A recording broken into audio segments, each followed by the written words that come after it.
The 80s were really something when it came to the horror genre. The Shining, Friday the 13th, and who could forget the most eye-catching gore film that shaped a whole generation, Cannibal Holocaust. But it's not the only thing that the 80s brought with it. It also gave us one of the coziest films to watch on Halloween if you're not a big horror fan but want a little bit of it. Yes, we're talking about Ghostbusters. The supernatural comedy, directed by Ivan Reitman, starred Bill Murray, Dan Aykroyd, Ivan Reitman, and Harold Ramis. It really became one of the most talked about movies. The characters were extremely lovable, and the way the ghosts were portrayed made the movie stand out on its own. The popularity of the film led to the franchise that we love and the show we talk about today. The Real Ghostbusters is the animated TV series that first aired in 1986 and took the viewers on a ride over the span of 7 seasons. Today we talk about the 15 scariest episodes in all of these 7 seasons. So grab a snack, get cozy, and let's get spooky. Before we go into our video, we have a small request. If you like our content, please support us by subscribing to the channel. It's a small click for you, but for us it means a lot. Thank you. Now let's begin. That wasn't nice.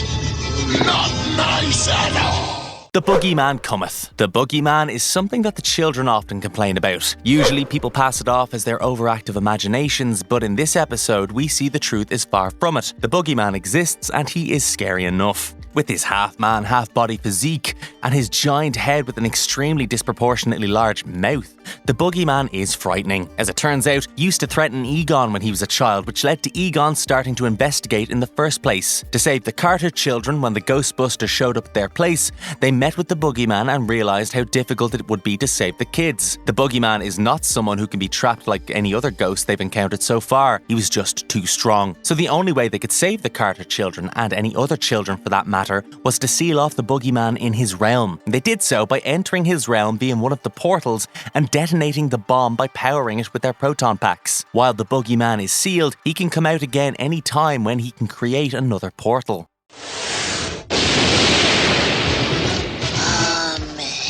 When Halloween was forever. The festival that we celebrate today as Halloween started off as the Feast of Samhain, a creature that no one could stop. In this episode, as luck would have it, our Ghostbusters end up running into Samhain, the ancient runes that were brought from Ireland were the containment where Samhain was trapped for centuries. When he was finally free, he decided to take advantage of that. Being a very powerful creature, he stopped time, hence making the eve of Halloween last forever. Even after seemingly catching ghosts for hours on end, the Ghostbusters noticed no time had passed. When they met Samhain, they realised that this wouldn't be easy foe to defeat. The only thing that Samhain was scared of was lights, and he was already taking out the lights of the city. With the stakes rising and Samhain threatening to hurt the friendly Slimer, Egon was under a lot of pressure. The only way the Ghostbusters could save the day was surprising the old spirit of Halloween with a lot of light that they had charged up in their proton packs and trapping him in it. However, even in the containment unit, Samhain was very calm and very peaceful, and that was eerie, and that is when we, the viewers, realise along with the Ghostbusters that Samhain is simply waiting for his eventual release again. Citizen Ghost. Imagine one night you're awoken from your sleep by someone who looks just like you, wearing your old clothes, but with the intent of harming you. Wouldn't that be the scariest thing ever? Who has not seen those doppelganger scary videos on YouTube Shorts or TikTok, huh? Well, the Ghostbusters did this back in 1986, when Peter forgot to burn the uniforms after their fight with Gozer and threw them next to the one crack they had not noticed. The uniforms absorbed enough energy and got a life of their own. They became the spectral Ghostbusters with spectral proton packs. They attacked the Ghostbusters while they were asleep, and while the Ghostbusters chased them away, they had no idea when they'd come back. It was clear the doppelgangers wanted to replace the originals and were willing to go pretty far to get it. The only way to defeat the spectral Ghostbusters was to let them run out of energy. Thankfully, Slimer decided to be the decoy. While he kept the spectral Ghostbusters busy every time they fired, they ended up getting weaker and weaker. When Slimer accidentally got hit, the real Ghostbusters got their proton packs and trapped the spectral ones, putting an end between the originals and the doppelgangers for good.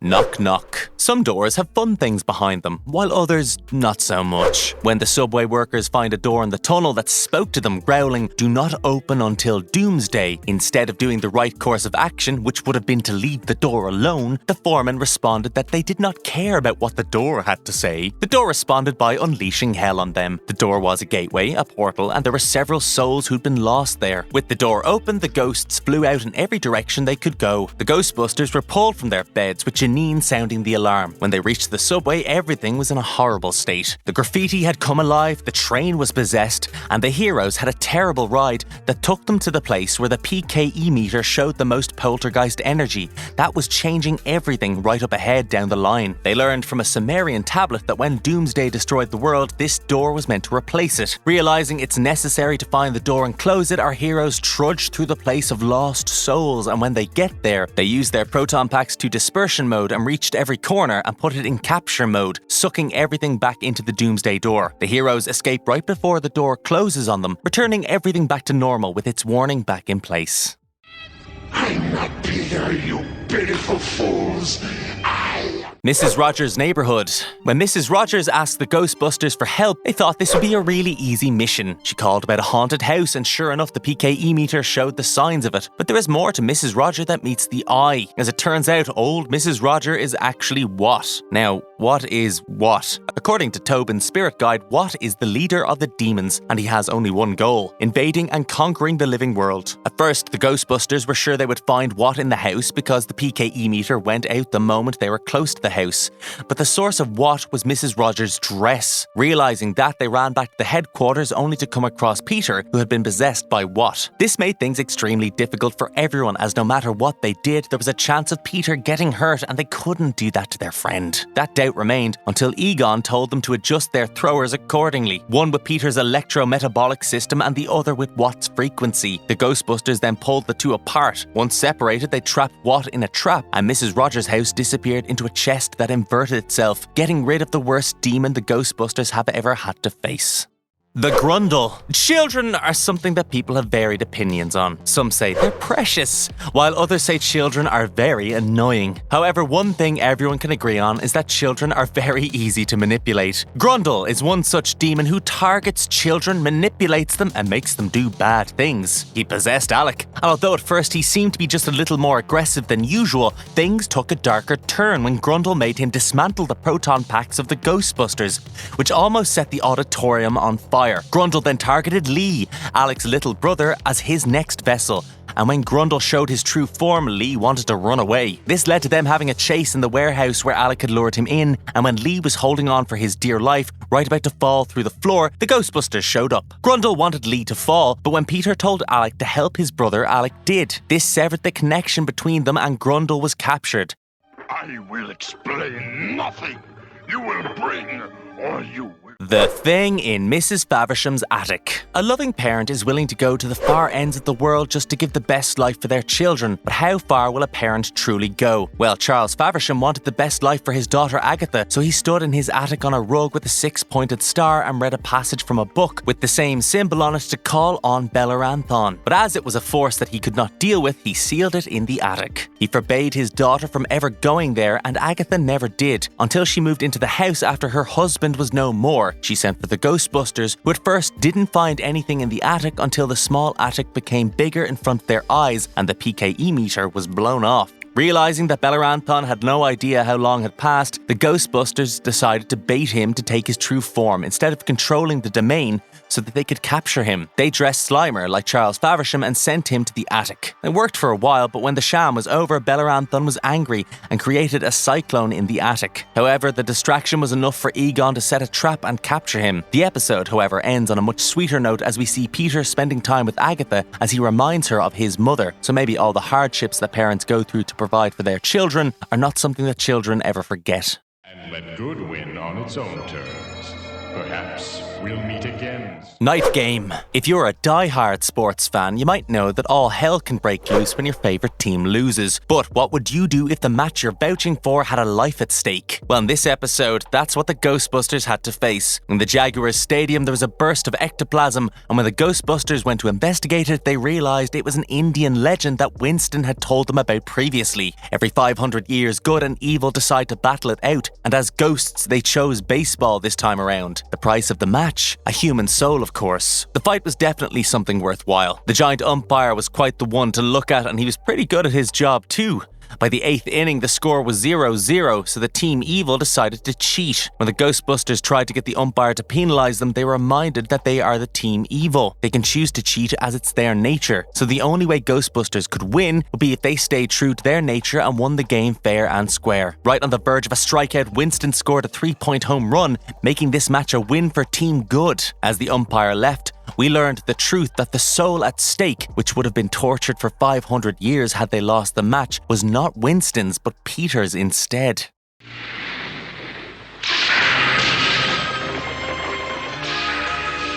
The man who never reached home. More often than not, we don't realise the power that our words hold. We say things as we feel like it, and we don't stop to think about how that might affect someone else or even us. Unbeknownst to us, we could end up becoming a darker, crueler version of ourselves. This is what happened to Mr. Quag. When he was not happy with the lodging, he wanted to close the inn simply because he could. Swearing on all things unholy and promising never to see home if he could not shut it down, Mr. Quag left for his home in the storm without realising he would never see it. 100 years later, Ray saw Mr. Quag searching for the way to Providence as he was chased by a dark rider. When he learned about the fate of the man, Ray decided he should help him. Seeing that Quag could not get off the buggy because of a power difference with it being Class 9 and him being Class 6, Ray shot at the buggy and switched to places with Quag. Quag, now free, wanted to go home, but he had no idea where his home was. The Ghostbusters promised to help him find a home if they helped him with Ray. When he agreed, the plan was to create a storm like the one Quag rode through that night by hitting clouds with silver iodide, and that would bring the Dark Rider out. The plan worked, and when they came face to face with the Dark Rider, it was a shadow of Mr. Quag, only darker. Realising he had to fight his own battles himself, Mr. Quag got on the buggy and clashed head-on with the rider. The energy cleared out the weather, and when everyone woke up again, Mr. Quag thanked Ray and finally went home, now at peace with himself. Or in this case, no one comes to Lupusville. The Ghostbusters started their agency for the sake of helping people. So, when a guy named Gregor showed up at the firehouse asking for assistance, they had no choice but to go. Gregor claimed that there were vampires that were out to get him. Every day they came around midnight and they attacked the people of Lupusville. Even though the Ghostbusters had never dealt with vampires, they were willing to give it a shot. However, when Peter and Ray wake up after detonating a bomb, they find that they were taken by the leader of the vampires, Orwell. It turns out Gregor too is a vampire, and his differences are what separate the clan into two. Orwell wanted the Ghostbusters to defeat Gregor, but Peter knew that no matter what, the chances of the Ghostbusters coming out of the town after the job was done were very, very, very slim. As the war waged between the two clans of vampires, who did the Ghostbusters find in the basement? The original inhabitants of the town, of course. It was Clintock who turned out to be a werewolf. As the night was a full moon night, the werewolves joined the fight, and soon enough the vampires were turning into werewolves and the werewolves into vampires. To save new people from suffering a similar fate, the Ghostbusters left, bursting the nearest dam to make Lupusville surrounded by water, something that vampires cannot cross, making sure no one comes to Lupusville ever.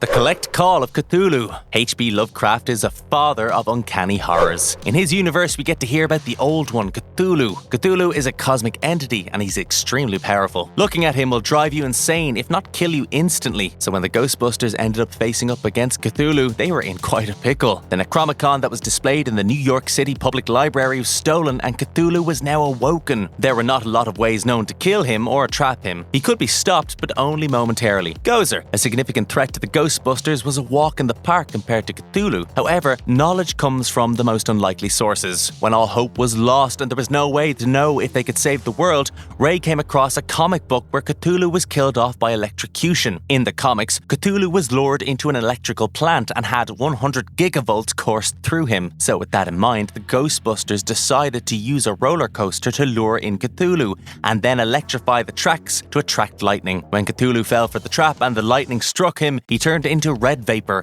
ridding the world of the chaos that he was bringing with him.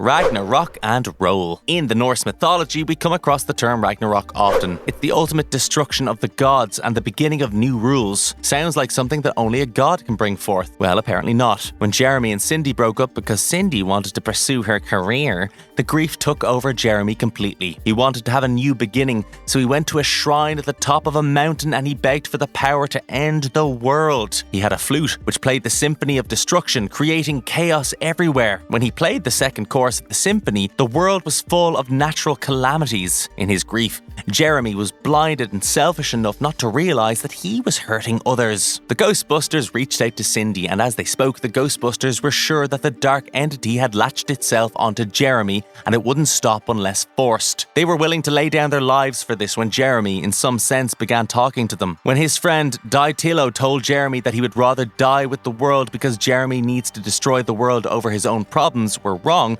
Jeremy realised how wrong he was. He started playing the Song of Life, which started reverting everything back to normal, but the dark entity struck him with lightning, and that's when the Ghostbusters shot at the dark entity, hoping Jeremy had weakened him enough. Jeremy, who was still alive, kept playing the flute, and once everything was back to normal, the flute and dark entity disappeared, and goodness prevailed. I always wanted to do that. Ghostbuster of the Year. There's a lot of fears in life. Fear of heights, small places, spiders, they're common. A fear that a lot of people don't think about is if you miss the things you love the most once you're dead. What if, after death, you're filled with regret for not spending as much time with things and people that you loved? In this episode of the Ghostbusters, we actually see the manifestation of this fear. Mr. Hearst really wanted to ride his sledge one more time before he died, but he never got the chance to. When Charles Foster Hearst III decided on a Ghost Hunter of the Year tournament, the Ghostbusters had to join in. Their task was to capture the ghost of Charles Foster Hearst I. Everyone did their own thing once they entered the mansion. However, on their own, they were never able to capture this ghost. They just angered it instead. Being attacked by the ghost didn't help them much, and eventually the Ghostbusters fled on a sledge from Hearst, who was a snowball chasing them. Eventually, they all fell off and Hearst landed on the sledge. Happy to ride his Rosebud again, the ghost went away.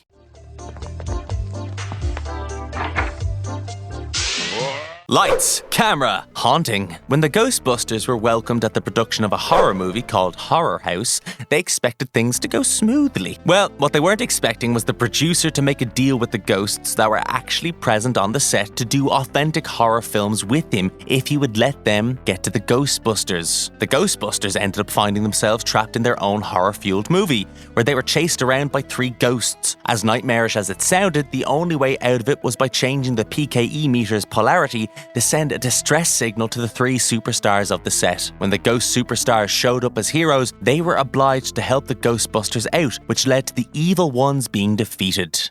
I've lost him. There he is!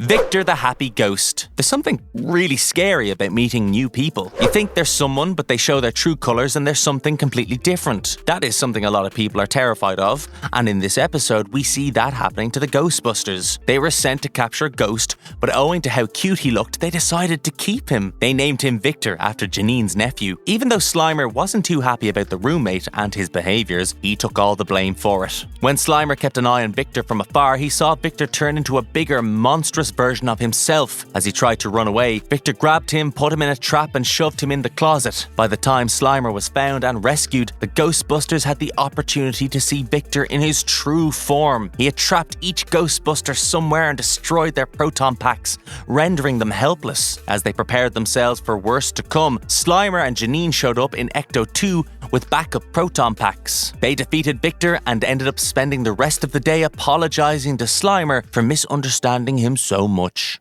Marvelous verdict. All of the 15 episodes we've brought together for you play on different fears. Some are cosmic horror entities, some are childhood fears, and some are real-life horrors that we all face. The Real Ghostbusters show dealt with so many varieties of fear in such a fun, loving way that the show will always have a place in our hearts. And we hope it made a place in your heart too. And if you liked our content, don't forget to leave a like and subscribe to us if you haven't done so already. Have a good one and be safe. Thanks everyone.